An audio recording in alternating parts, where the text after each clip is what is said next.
right, as you can probably read, we're starting in Numbers chapter 25 tonight. If you're not over there, you can be turning there in your Bibles. And got about 4 chapters that we're going to try to get through tonight. I think we got one more study in the book of Numbers that we're going to do, and then we're not going to spend a lot of time on Deuteronomy because obviously it's just a repeat. So I think we have like 3 lessons maybe in Deuteronomy, and then we're going to move on to the book of Hebrews in the New Testament. So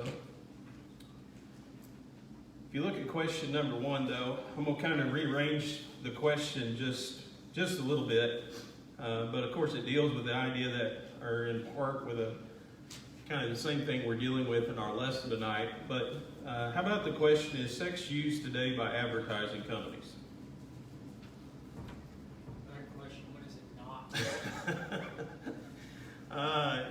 I was sitting there thinking about, how you could answer this question. I mean, obviously, when you look at TV today, a lot of the TV shows, most of the movies, they're going to have at least the concept of sex worked in there somehow. And I guess we kind of expect that in the society in which we live. But even now, I mean, it's like almost every commercial that you watch has something to do with sex. And why do you think that's the case? I mean, it may not just be like, an all-out image, just come out and show something, but even a sexual insinuation, sometimes in the words that are used in commercials. Why do you think that's the case? Sex sells. Okay. They use it to sell a product, don't they? They're using it to try to get an advantage, to try to get people to buy it. And a lot of times, most of the time when you look at whatever's being advertised, I know a lot of times I'll look at my wife and say, what in the world did that have to do with that product? It's like it's not even associated with the product itself. But when you think about the human race, obviously it's a desire, a good desire that God has given to us as humans, but it can be used in an unlawful way. And it's something that appeals to our flesh, to our physical man. And so a lot of people use that to try to entice people, again, to buy whatever product they're selling, to motivate them to do that. And tonight we're going to study about a group of people, the Midianites, and really the Moabites too. I think you have to include both of them in this. But they actually used the object of sex to cause God to lash out in anger against his people.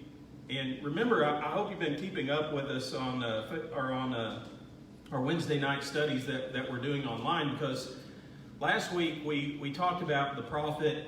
I guess you guys didn't talk about him. I did all the talking, but we studied the prophet Balaam. And remember that Balak, the king of Moab, he wanted Balaam to curse the children of Israel. And even though I think Balaam tried his best to find a way around it, eventually he figured out, there's no way that I can pronounce a physical curse upon Israel. And so what he does is he comes up with another plan by which God himself will lash out against the children of Israel. And so that's what we're going to study about tonight. Turn over to Numbers chapter 25. And if I can get a reader, somebody read the first 5 verses for us.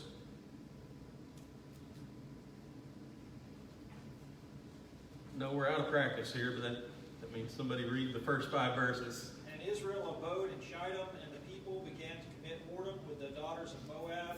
And they called the people unto the sacrifices of their gods, and the people did eat, and bowed down to their gods. And Israel joined himself unto Baal Peor, and the anger of the Lord was kindled against Israel.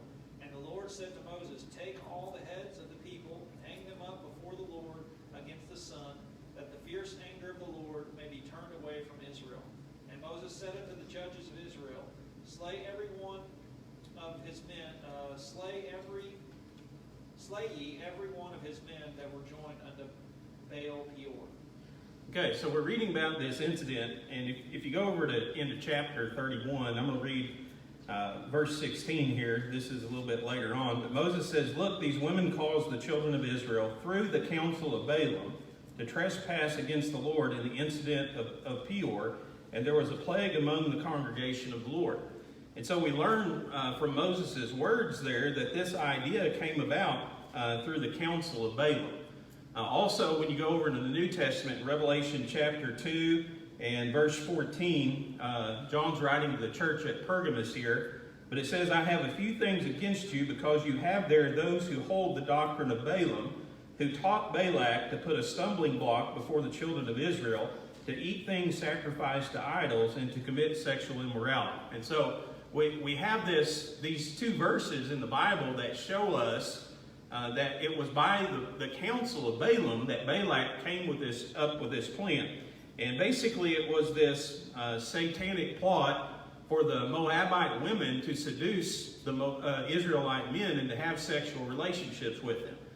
And after they had formed these relationships, then the women began to invite them. First of all, they said, well, why don't you come eat with us? You know, we're having a feast to our God. Why don't you come and you know, eat some food with us? And so they did that.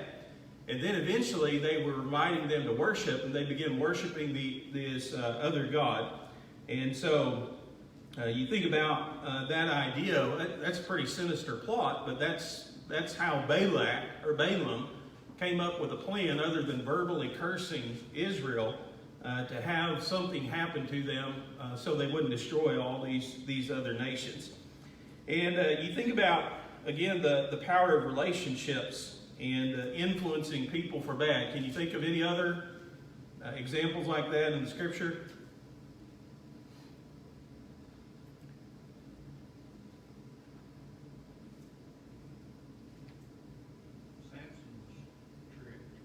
Yeah, Samson's a pretty good example, isn't it? Where he was, well, eventually he lost his life because of it, didn't he? Anybody else come to mind? I was thinking mainly about Solomon. Remember Solomon, when it came to wisdom, he was no slouch. But what happened when he got older? And why did he go after other gods? Yeah, it was the relationship that he had formed with these women that pulled him into worshiping these other gods. And so I know I've said it before, but I'm going to say it again. You know, many godly men and women that you read about in the Bible, that fleshly appetite, that appeal, is eventually what got them into trouble. And so Balaam comes up with this plan whereby he's going to help destroy the children of Israel. All right, let's go back to Numbers 25 here, and somebody read verses 6 through 13 here. Indeed, one of the children of Israel came and presented to his brethren a Midianite woman in the sight of Moses, in the sight of all the congregation of the children of Israel, who were weeping at the door of the tabernacle of meeting. Now when Phineas, the son of Eleazar, the son of Aaron, the priest, saw it, he rose from among the congregation, took a javelin in his hand, and he went after the man of Israel to his tent to thrust both of them through. The man of Israel and the woman through their bodies, so the plague was stopped among the people of the children of Israel. And those who died of the plague were 24,000. How far am I supposed to read? Through 13. When the Lord spake to Moses, saying, Phineas, the son of Eleazar, the son of Aaron the priest, has turned back my wrath from the children of Israel, because he was zealous with my zeal among them, so that I did not consume the children of Israel with my zeal. Therefore say, behold, I give to him my covenant of peace, and it shall be to him and his descendants after him a covenant of everlasting priesthood, because he was zealous for his God and made atonement for the children of Israel. Okay, so we read about the judgment of God.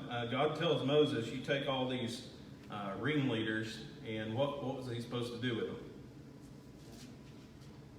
Yeah, put them to death publicly, right? And why do you think that's the case?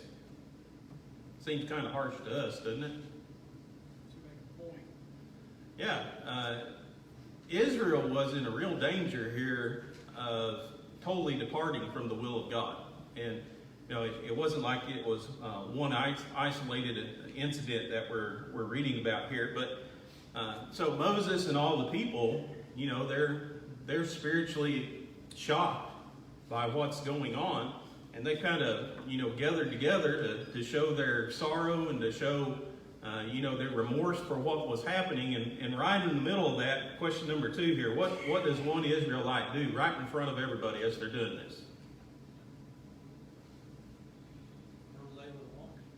Yeah, he basically, he brings this Midianite woman, and it's not like he was trying to hide.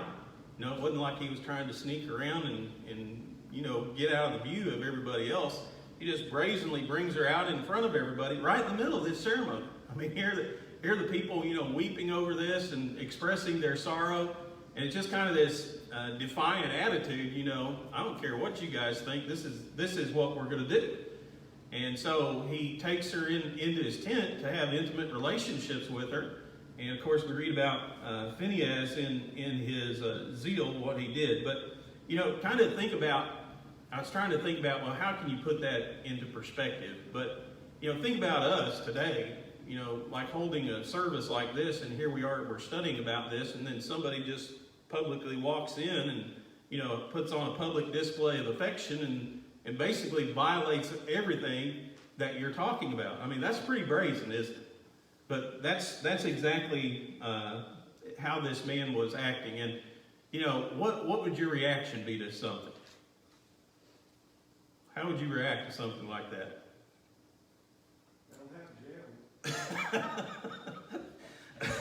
I don't know if we'd know what to do, would we? I mean, you just kind of stand there and your jaw would probably drop open and you'd be a little bit dumbfounded, wouldn't you? And so I don't know that everybody's standing here like, what in the world we're supposed to do now? But Phineas, of course, reacted appropriately, and God commends him for that. We'll talk about that in just a moment. Let's do question number 3 here. So, how many people died in this plague that God sent upon them because of this sin?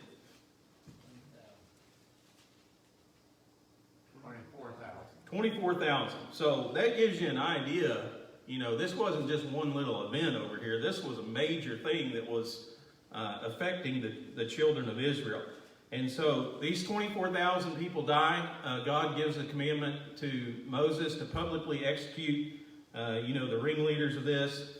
And there's a couple reasons why. Some have surmised, of course, that some of these relationships would have been adulterous. That could be.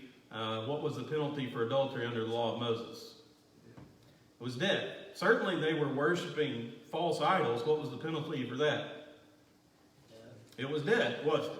And so according to God's law, this is exactly what needed to be done. And so Phineas goes in the tent. He kills both the man and the woman. And question number 4 here, what does God say to Moses about Phineas? How did God react to that? Yeah, first thing he does is he immediately stops the plague. Okay, this plague has been killing all these people. He immediately puts an end to the plague. And then he acknowledged the great zeal that Phineas had for serving God. And again, you think about it, what will we do in a situation like that? Well, it'd be hard to say what I'd do. I don't know. I don't know if I'd know what to do. And I think while everybody else was kind of just standing around, kind of thinking about what do we do, Phineas said, I know exactly what needs to be done. And of course he did it, and God commended him for that. It had to be a very difficult situation though. But like Dennis says, God made a covenant with him. That was the covenant of peace. There was going to be peace because he had brought peace between God and Israel. And so God was going to extend peace to him and to his family. And then through him, the priesthood would descend through him. That was a promise that God made to him because he said he made atonement for the sins of Israel. And so he put Israel back in a situation where the wrath of God had been satisfied, the judgment of God had been satisfied by what he had done. If we go down to, we're not going to read the rest of the chapter here, but let's just, somebody read verses 16 and 17 for us, please.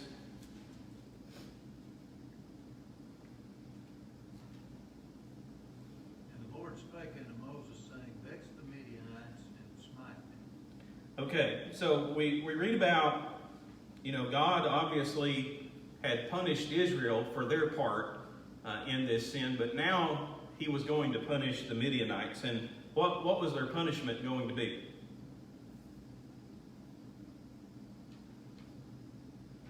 How was Moses supposed to treat him? Yeah, like an enemy, right? They had shown contempt for God. They'd shown contempt for God's people. And so now Moses is commanded to attack them in chapter 31. That's assuming we'll get there tonight. In chapter 31, that's kind of the rest of the story about how Moses carries out that attack. All right, let's go over to chapter 26, and we're not going to read a lot in chapter 26. If you've looked through it, basically we're dealing with another census that's taking place. Of course, we read about one at the beginning in the book of Numbers. But let's read the first 4 verses here in chapter 26. Somebody read that for us, please. And it came to pass after the plague that the Lord spoke to Moses and Eleazar, the son of Aaron the priest, saying, Take a census of all the congregation of the children of Israel from 20 years old and above, by the fathers' houses, all who are able to go to war in Israel. So Moses and Eleazar the priest spoke with them in the plains of Moab by the Jordan, across from Jericho, saying, Take a census of the people, 20 years old and above, just as the Lord commanded Moses, and the children of Israel who came out of the land of Egypt. Okay, so question number 6 on your handout there. What were Moses and Eleazar told to do by the Lord? Yeah, take a census. And how long had it been since the last one? We mentioned there was one at the beginning of the book of Numbers. Yeah, about 40 years. That's how long they had to wander in the wilderness, right? And what was the purpose of the census? Does anybody know? To determine their fighting strength. Okay, first of all, it determined the number of able-bodied soldiers, didn't it? How many were available, how many were in each tribe. And basically, if you read the rest of chapter 26, that's what you're going to read about, the number of those men that were numbered in this census. What's the second reason? Why did Moses need to know the number? Divide up the land, tribes evenly. Yeah, so whenever they enter into the promised land, they're going to divide up the land by tribes, and it just naturally happened that the person with the greatest number of people had the greatest area or territory. And so, based upon the number of people that were within each tribe, within each tribe, it determined how much territory and what territory they would eventually get. Of course, Moses didn't get to do that. Joshua does, but nonetheless, that number was, at least in part, why God had the children of Israel take another census. The only tribe that we read about that doesn't receive an inheritance is who? Yeah, the Levites. We've studied about them a couple times. And why was that the case? Does anybody remember? God was their inheritance. They got the portion of what everybody gave. They got the land right around the ring around the city, or how'd that work? Yeah, there were several cities that they did inherit, and they were kind of scattered really throughout Israel. And you think about it, that's probably the best way to set it up, not to have the priest all in one location, but have them available throughout the entire nation of Israel. But God was their inheritance, as Adam pointed out. I remember the laws that God made for them. He adequately provided for them through the sacrifices that the people would bring. And so he really wanted them to focus their attention on serving him. That was their job. And so he didn't give them a lot of, cattle or fields or things to take care of and worry about. Their living was provided by the people in the sacrifice. So you'll read about that again in chapter 26. And then in chapter 27, we encounter, or we run into a problem that was encountered whenever we start talking about inheritance and dividing up the land. And let's get somebody read the first 5 verses there. Numbers 27, 1 through 5.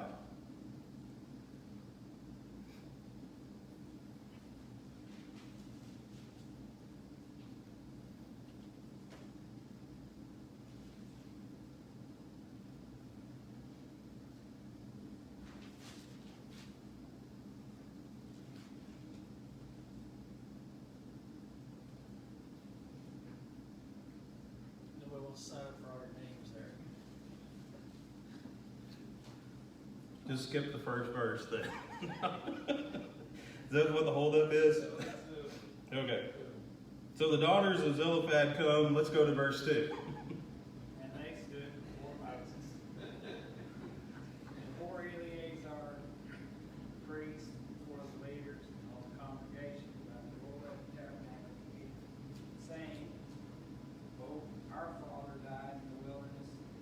He was not in the company of those who gathered together against the Lord in company with Korah, but he died in his own sin. He had no sons. Why should the name of our father be removed from among his family because he had no son? Give us a possession among our father's brothers. So Moses brought their case before the Lord. Okay, so these daughters of Zelophehad, they come before Moses, and what concern did they have? Question number 7 here on your handout. No inheritance. Yeah, they weren't going to get any inheritance in the land of Canaan. Why was that the case? Only the sons. Yeah, it was only the males, the names of the males that were entered into this census by which the land was divided up and given out. And so basically they came to Moses and they said, listen, this isn't right. This isn't fair. Here we are, we've been among the Israelites since we came up out of Egypt. Our father died in the wilderness, and we don't know a whole lot about him. I guess, assuming their statement is true, first of all, he wasn't involved in the Great Rebellion whenever Korah rebelled against Moses. I don't know what his attitude was, how old he was when all this happened. We don't know those things, but he died in the wilderness.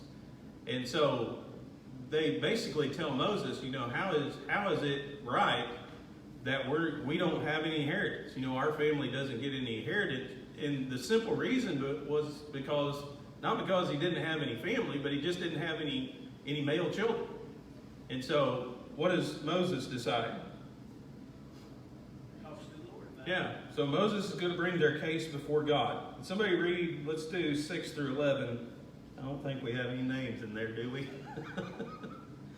Guys are too chicken here. 6 through 11. Somebody read that for us, please. The Lord spake unto Moses, saying, Daughters of Zelophehad, speak right. Thou shalt surely give them possession and inheritance among your father's brethren. And thou shalt cause the inheritance of your father to be passed to thee. And thou shalt speak unto the children of Israel, saying, If a man die and have no son, then he shall cause his inheritance to be passed to his daughter.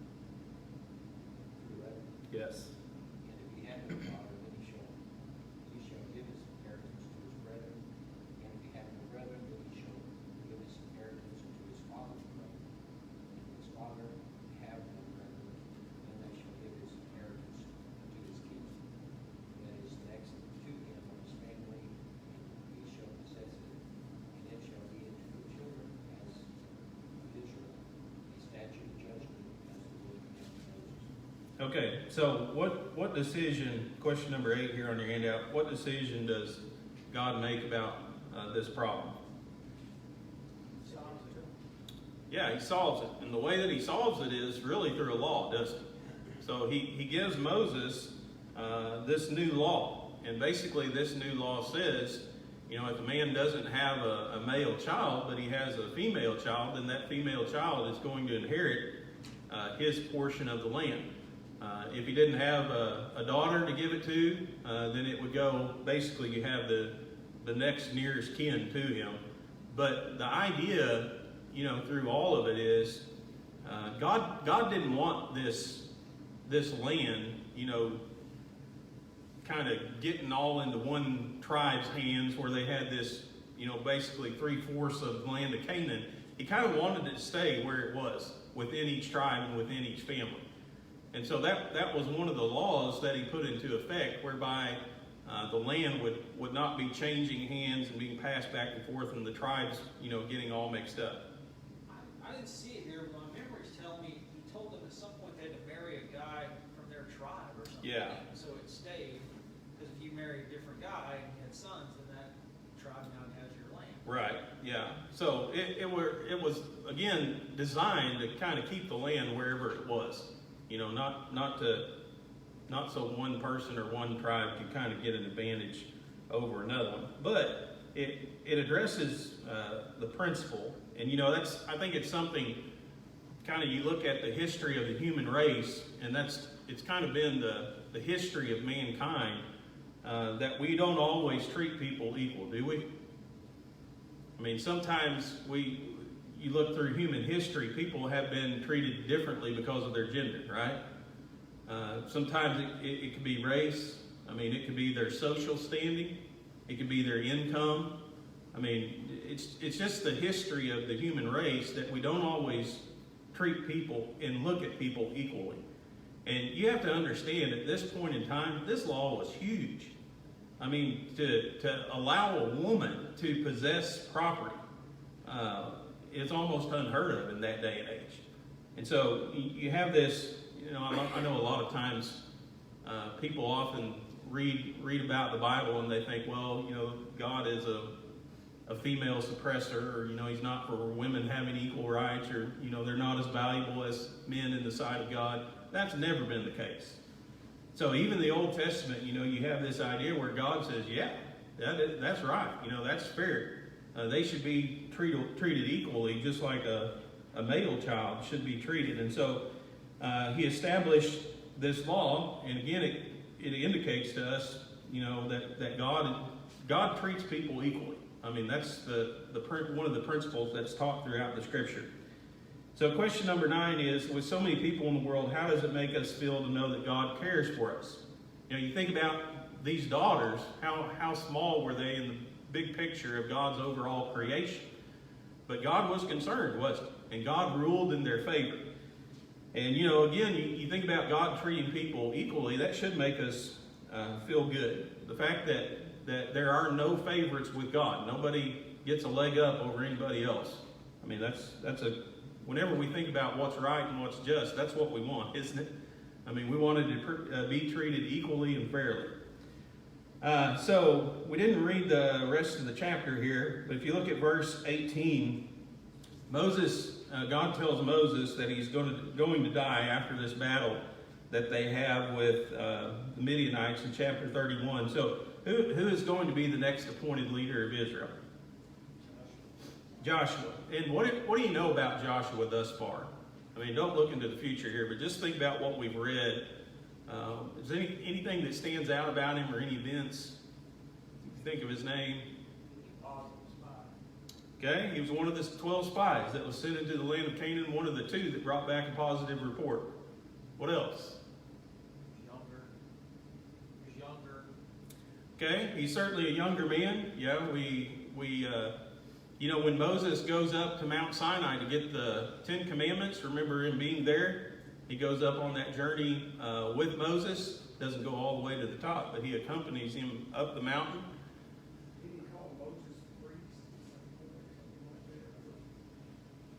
I don't know. I picture him as Moses' right-hand man. That's how I picture him. Yeah, and I think, sometimes we think, well, Joshua's just a young guy here that's getting thrown into the fire. But if you think about it, I think Moses has been training him for 40 years. He was there from the beginning, and he's kind of been through this whole process and kind of been Moses' right-hand man, his assistant, if you will, through all these things that have happened. And so, obviously the things that stand out about him, he stands up for what's right, a very courageous young man. And so, question number 11 here, what lessons do you think Joshua learned from Moses' leadership? If he stayed with him for those 40 years, now we read about, obviously it's not a lot that's recorded about 40 years of history here in the book of Numbers, but what do you think he learned from some of these, or being present during this time? Turn to God when you have a problem. Turn to God when you got something figured out. Yeah, that was one of the great examples that Moses set. Whenever there was a problem, whenever it came up, he didn't try to deal with things himself. He knew he couldn't. I mean, it's too great of a job or a task. And so he would always turn to God. What else would you think about? You have to have patience. Yeah. Think about all the conflict that Moses had to deal with through these 40 years. We're just reading about some of them. And some of them we're talking about major rebellions here. But Moses in his meekness, his humility, remember the Bible mentioned him there in Numbers 12. He had to learn, you don't always have to lash out in anger. You don't always have to stand up and fight for yourself. Just do what's right. God's going to take care of the rest. What other lessons you think? Anything else come to mind? You would pick up a ton of practical daily, how Moses went about his job as the leader of Israel, just practical daily stuff. The little stuff maybe we're not even reading about, how he did his job. Yeah, it had to be a tremendous blessing, to be able to be in the presence of great leadership and observe it firsthand before you actually had to, get put into the practice itself. One of the things that came to my mind was, Moses. We've mentioned this a couple times, but Moses really cared for the people, didn't he? I mean, even though they didn't treat him the way that they should all the time, he always loved the nation of Israel, and he was willing to do, anything that he could to try to help them.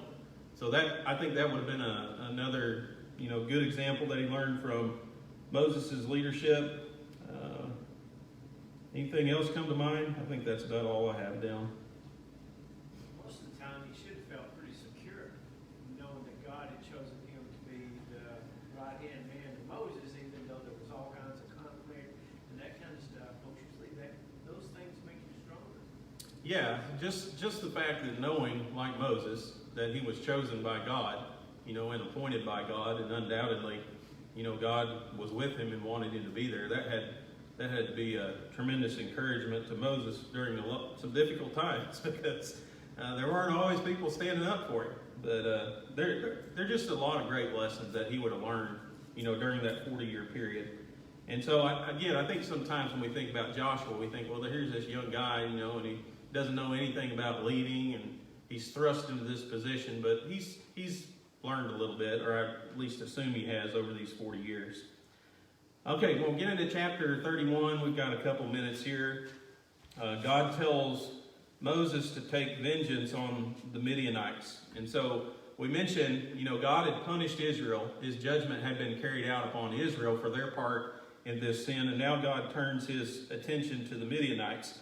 But something happens whenever the children of Israel go out and fight against them. Let's go down to somebody read verses 13 through 15 here in Numbers 31 for us. Moses and Eleazar the priest and all the princes of the congregation went forth to meet him without the camp. And Moses was wroth with the officers of the host and with the captains over thousands and captains over hundreds which came from the battle. And Moses said unto them, have you saved all the women alive? Behold, these caused the children of Israel, though the counsel of Balaam, to commit trespass against the Lord in the matter of Peor, and there was a plague among the congregation of the Lord.